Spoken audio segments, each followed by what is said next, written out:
Les vraies questions. We're gonna rock this town, make them scream and shout.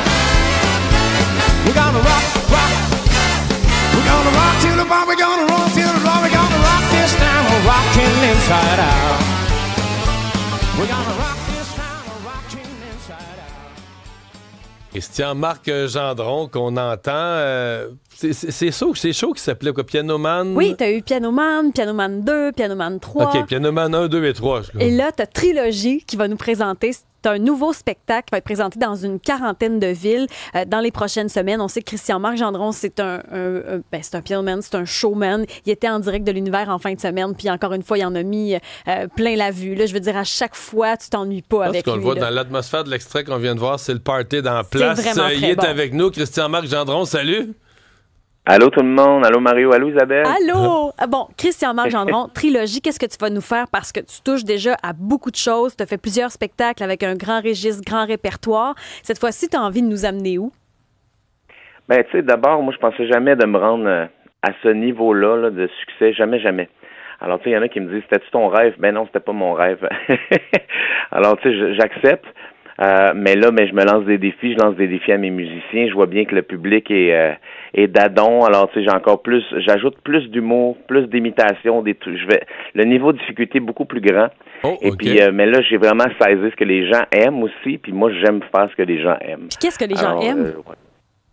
Ben les gens ils aiment les grands succès, la nostalgie, ils aiment la chaleur humaine. Puis moi, dans mon spectacle, ben c'est sûr qu'il y en a. Je travaille en famille, je travaille avec des musiciens avec qui je suis ami depuis 20 ans, 25 ans.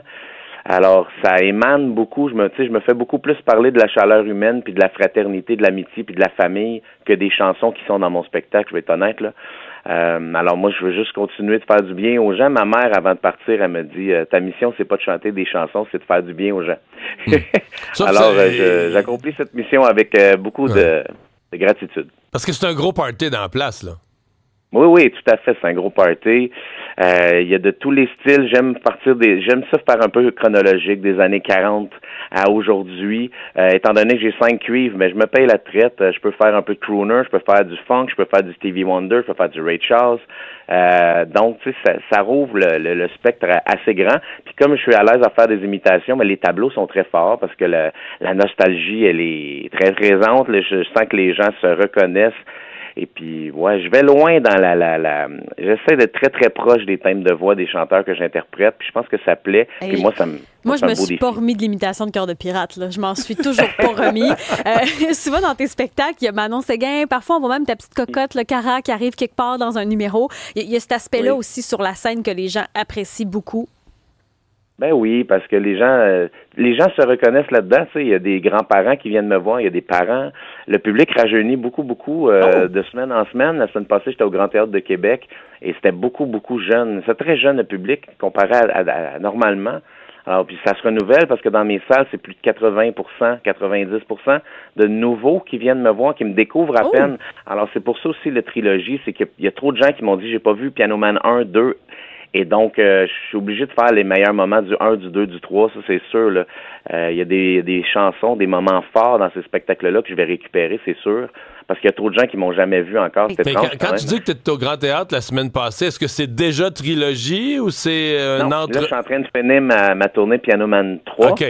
Et puis, on a passé le cap des 85 000 billets vendus dans la dernière année et demie. Là. Alors, c'est fabuleux pour un show de musique. Puis, donc c'est ma 8e supplémentaire à Québec. OK. Le début officiel de Trilogie, lui, est quand? En avril. OK.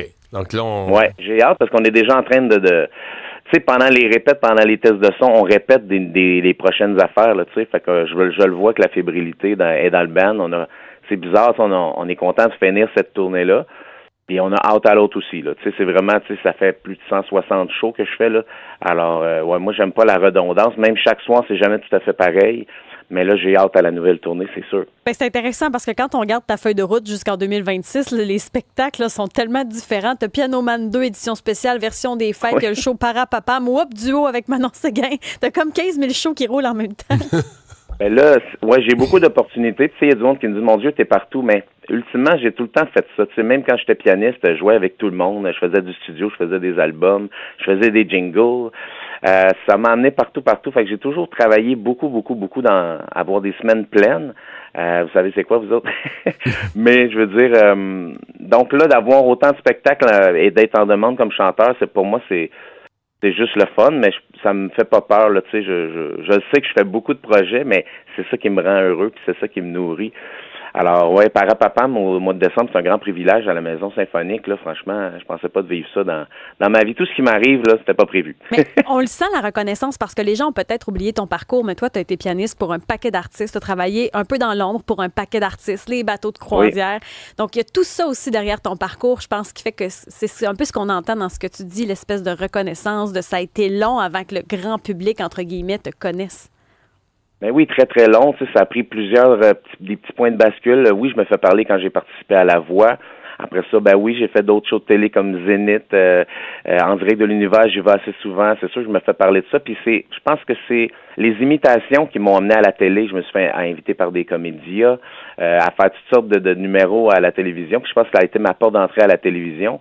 Ensuite, j'ai été 2 ans comme chroniqueur à Salut Bonjour et ça, je m'en fais parler tous les jours. C'est vrai? Il y a tout le monde me dit, je t'écoute en Salut Bonjour, je suis plus là depuis 1 an, mais les gens me disent qu'ils m'écoutent encore à Salut Bonjour, tellement que ça les a marqués. Et puis moi, ça a été un beau privilège de goûter à ça, de faire un peu de télé, surtout avec Eve-Marie puis toute l'équipe. J'ai vraiment aimé ça. Moi, ce qui m'a accroché, t'as dit tantôt la phrase, ou le bout de phrase, le niveau de difficulté qui est accru, qui est rehaussé dans Trilogie. Donne-nous du détail là-dessus. Qu'est-ce que t'appelles un niveau de difficulté rehaussé? Parce que ça a l'air... Mais c'est déjà tough. On te voit sur le piano puis chanter en même temps. Là, ça a l'air facile pour toi, mais très difficile pour d'autres.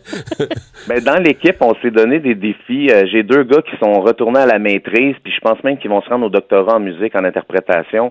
Alors, on s'attaque à des morceaux de jazz qu'avant, le 10 ans, on n'aurait pas pu, en tout cas pas moi, j'aurais pas pu m'attaquer à ça. Les gars me tirent par en haut. J'ai Simon Godin, qui est un guitariste légendaire, là, c'est mon chef d'orchestre, puis il me tire par en haut. Tu sais, c'est un génie de la musique, ce gars-là.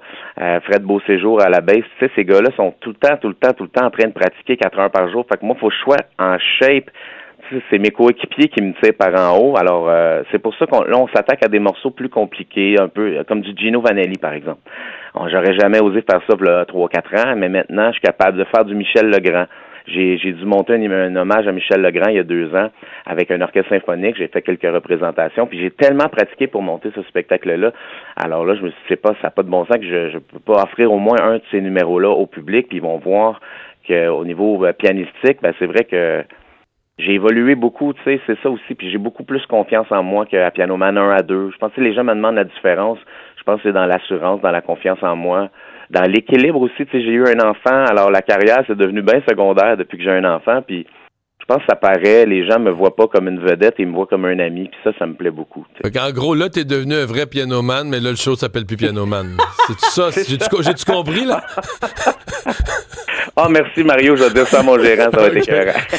Puis d'ailleurs, son dernier album, c'est un album de piano, un album instrumental, son 7e qui s'appelle Les Heures Miroirs. On pourrait peut-être se laisser sur cette chanson-là, Les Heures Miroirs. J'ai trouvé excellent cet album-là. En plus, j'ai une nomination à la disque. En fait, j'en ai 2 cette année, puis ça me fait chaud au cœur, franchement. Une pour mon album instrumental, justement, puis une pour spectacle de l'année pour Piano Man 3. On part là-dessus. Bonne chance pour la suite. Merci. Hey, merci, mes amis. Merci. Bon matin.